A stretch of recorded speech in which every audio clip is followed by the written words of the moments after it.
The Outsiders, Chapter 6. Johnny gagged, and I almost dropped my hot fudge sundae. Cherry? We both said at the same time. The Soch? Yeah, Dally said. She came over to the vacant lot the night Two-Bit was jumped.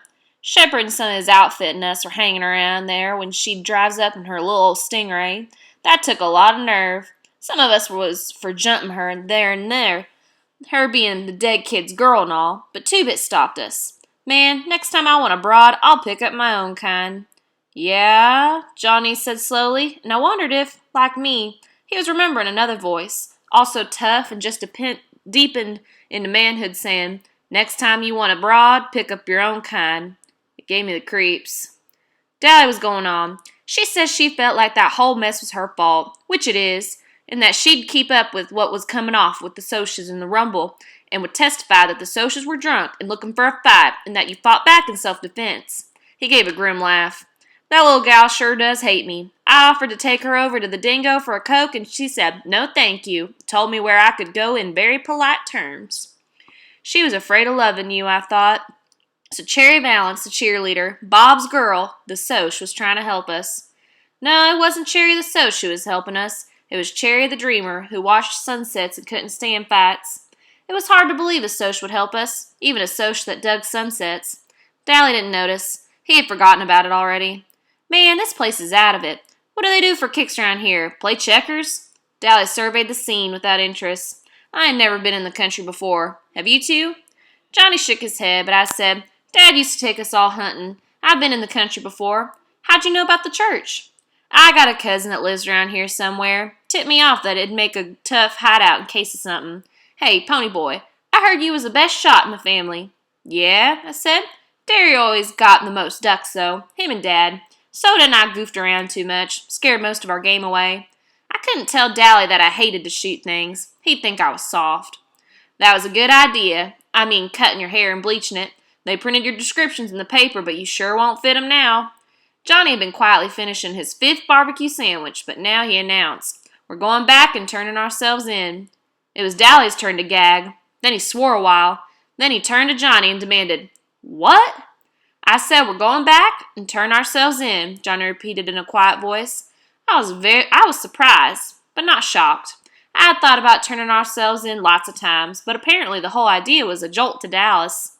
I got a good chance of being let off easy, Johnny said desperately, and I didn't know if it was Dally he was trying to convince or himself.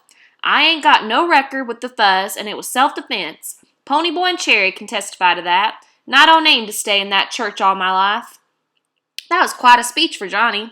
His big black eyes grew bigger than ever at the thought of going to the police station, for Johnny had a deathly fear of cops. But he went on. We won't tell that you helped us, Dally, and we'll give you back the gun and what's left of the money and say we hitchhiked back so you won't get into trouble. Okay? Dally was chewing on the corner of his ID card, which gave his age as 21 so he could buy liquor.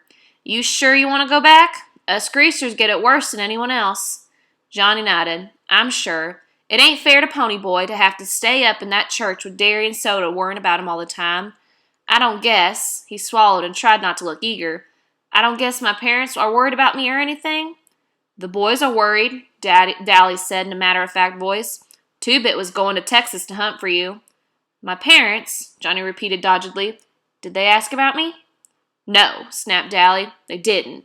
Blast it, Johnny, what do they matter? Shoot, my old man don't give a hang whether I'm in jail or dead in a car wreck or drunk in the gutter. That don't bother me none. Johnny didn't say anything, but he stared at the dashboard with such hurt and bewilderment that I could have bawled.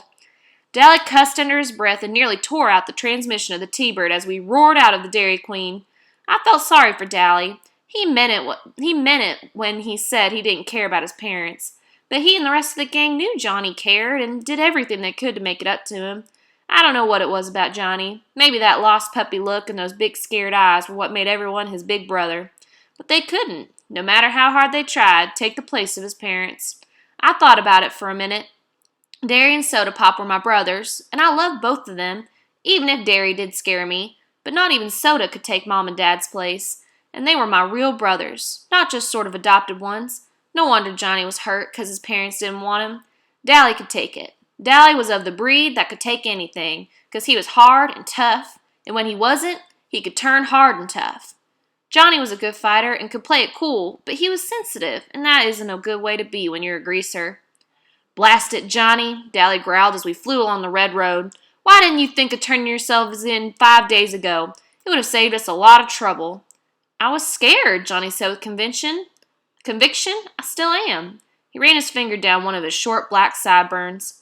I guess we ruined our hair for nothing, pony boy.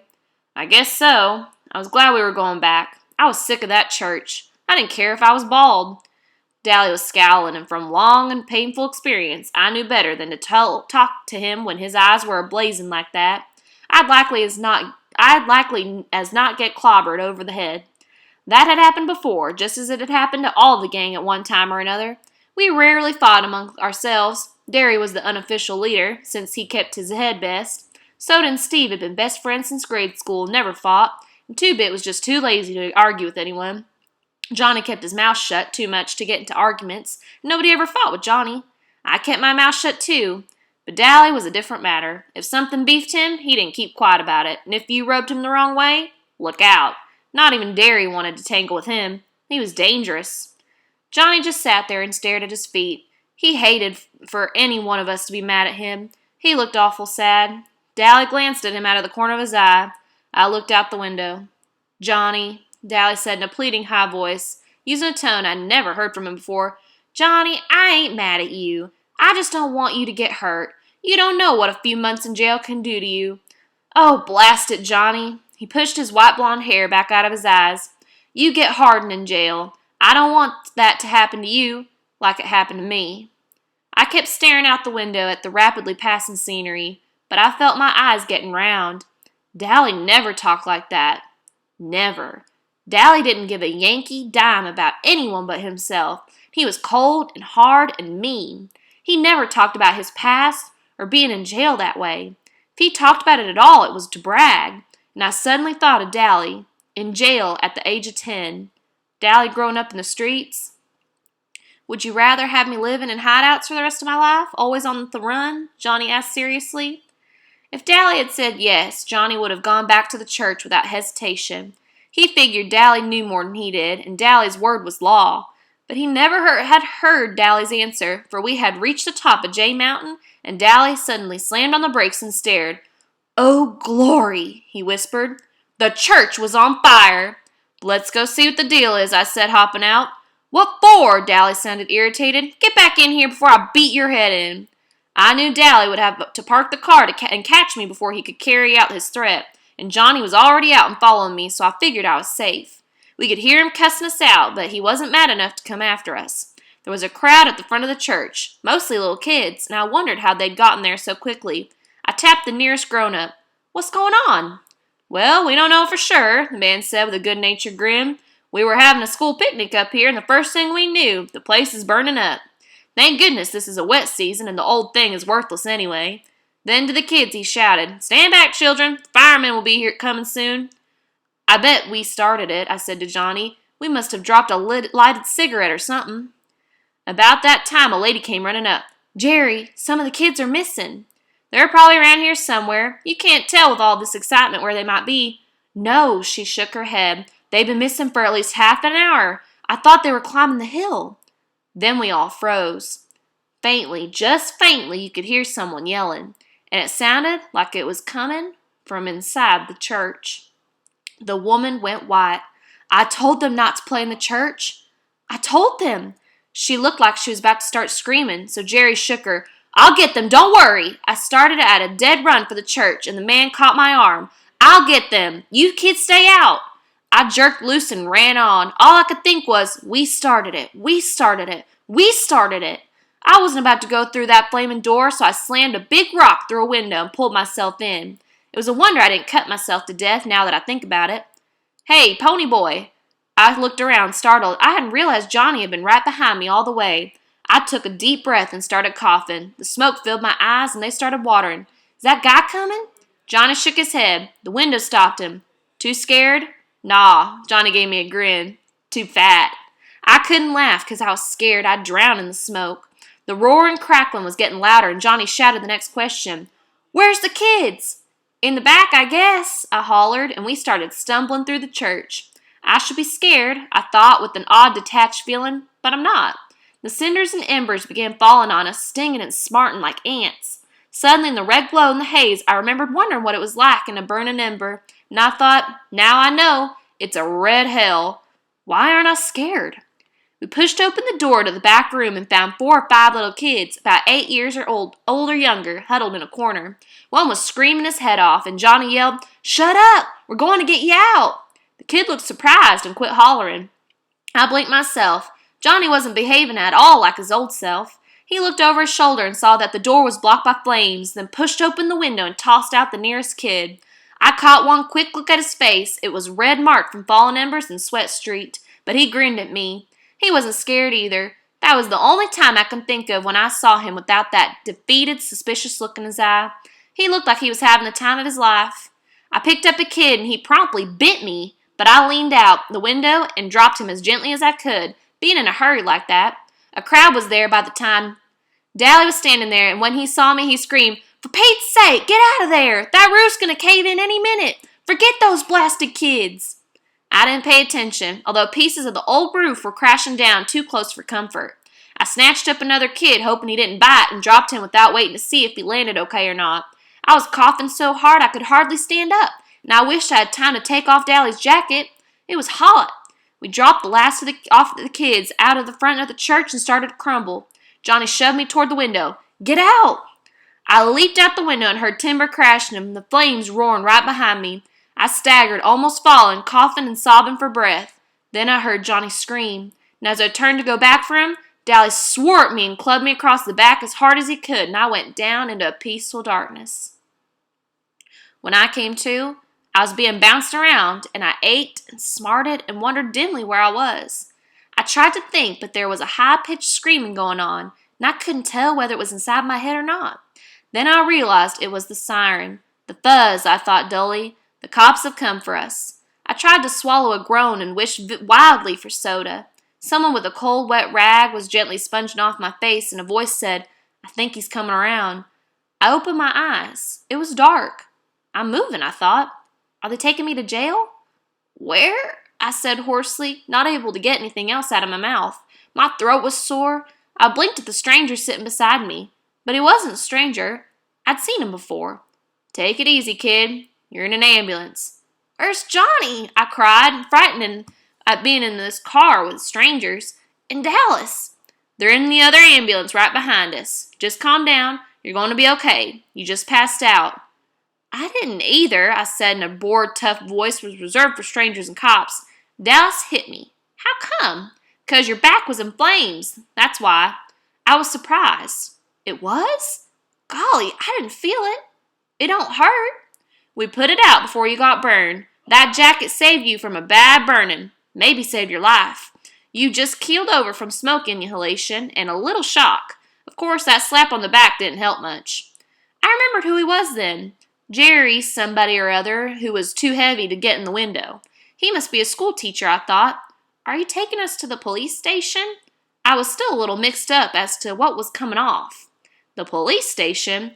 It was his turn to be surprised. "What do we want to take you to the police station for? We're taking all 3 of you to the hospital." I let his first remark slide by. "Are Johnny and Dally all right?" "Which one's which?" "Johnny has black hair. Dally's the mean-looking one." He studied his wedding ring. Maybe he's thinking about his wife, I thought. I wish he'd say something. "We think the tow-headed kid is going to be all right. He burned one arm pretty badly, though, trying to drag the other kid out the window. Johnny, well, I don't know about him. Piece of timber caught him across the back. He might have a broken back, and he was burned pretty severely. He passed out before we got out the window. They're giving him plasma now." Must have seen that look on my face because he hurriedly changed the subject. "I swear you 3 are the bravest kids I've seen in a long time. First you and the black-haired kid climbing in the window, and then the tough-looking kid going back in to save him. Miss O'Brien and I think you were sent straight from heaven. Or are you just professional heroes or something?" Sent from heaven? Had he gotten a good look at Dallas? "No, we're greasers," I said. I was too worried and scared to appreciate the fact that he was trying to be funny. "You're what?" "Greasers. You know, like hoods, JDs. Johnny's wanted for murder, and Dallas has a record with the fuzz a mile long." "Are you kidding me?" Jerry stared at me as if he thought I was still in shock or something. I'm not. Take me to town and you'll find out pretty quick. We're taking you to a hospital there anyway. The address card in your billfold said that was where you lived. Your name's really Pony Boy? Yeah, even on my birth certificate. But don't bug me about it. I felt weak. Are the little kids okay? Just fine. A little frightened, maybe. There were some short explosions right after you all got out. Sounded just exactly like gunfire. Gunfire. There went our gun. And gone with the wind. Where we sent from heaven, I started to laugh weakly. I guess that guy knew how close to hysterics I really was, for he talked to me in a low, soothing voice all the way to the hospital. I was sitting in the waiting room waiting to hear how Dally and Johnny were. I had been checked over, and except for a few burns and a big bruise across my back, I was all right. I watched them bring Dally and Johnny in on stretchers. Dally's eyes were closed, but when I spoke, he had tried to grin and had told me that if I ever did a stupid thing like that again, he'd beat the tar out of me. He was still swearing at me when they took him on in. Johnny was unconscious. I'd been afraid to look at him, but I was relieved to see that his face wasn't burned. He just looked very pale and still and sort of sick. I would have cried at the sight of him so still, except I couldn't in front of people. Jerry Wood had stayed with me all the time. He kept thanking me for getting the kids out. He didn't seem to mind our being hoods. I told him the whole story, starting when Dallas and Johnny and I had met at the corner of Pickett and Sutton. I left out the part about the gun and our hitching a ride in the freight car. He was real nice about it and said that being heroes would help get us out of trouble, especially since it was self-defense and all.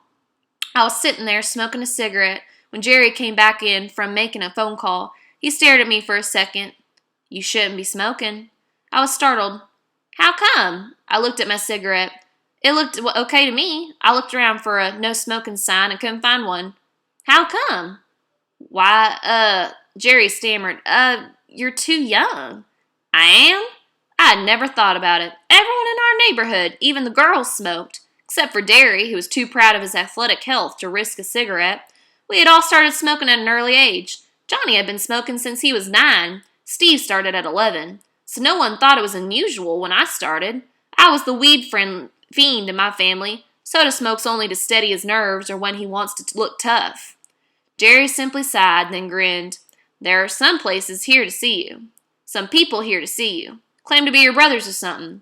I leaped up and ran for the door, but it was already open and Soda had me in a bear hug and was swinging me around. I was so glad to see him, I could have bawled. Finally, he sat me down and looked at me. He pushed my hair back.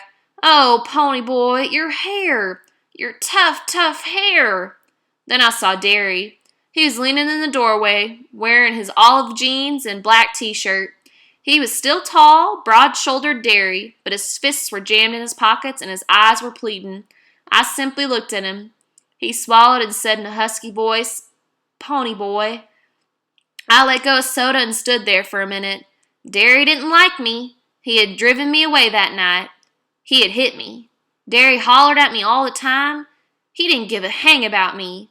Suddenly, I realized, horrified, that Derry was crying.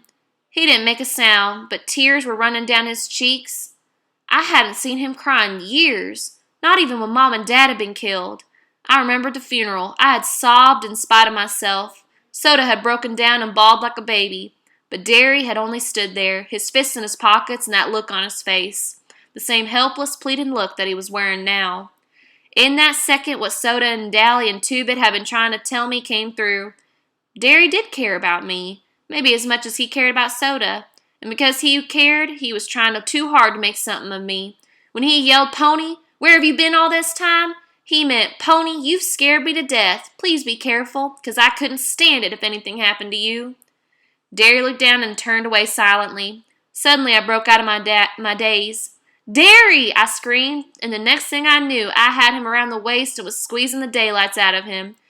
Derry, I said, I'm sorry. He was stroking my hair, and I could hear the sobs racking him as he fought to keep back the tears. Oh, Pony, I thought we'd lost you, like we did Mom and Dad.